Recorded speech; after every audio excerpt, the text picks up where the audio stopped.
కేంద్ర మంత్రి కిషన్ రెడ్డి గారు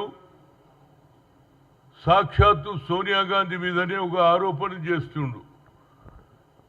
తెలంగాణ ఆవిర్భావ దినం రోజు రాష్ట్ర ముఖ్యమంత్రి కేబినెట్ అందరు కలిసి 2వ తేదీన జరిగే జూన్కు ఆమెను ముఖ్య అతిథిగా పిలిచారు. ఈయనకి ఏమైంది అర్థమైందో నాకు అర్థమైతే లేదు. ఏ హోదాలో వస్తున్నది ఆమె అంటున్నారు. మర్చిపోయినామయ్యా, సుష్మా స్వరాజ్ ఏమన్నది?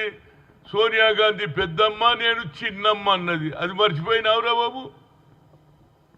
ఎందుకు మాట్లాడుతున్నారు నాకు అర్థం కాదు. 1200 మంది ఆమె చంపిందంట. అరే 1969లో కూడా 350 మంది చనిపోయారు. ఆ ఆరోపణలు కూడా ఆమె కంటే ఇంకా ఫర్దర్గా చనిపోవద్దు, ఫర్దర్గా క్యాజువాలిటీ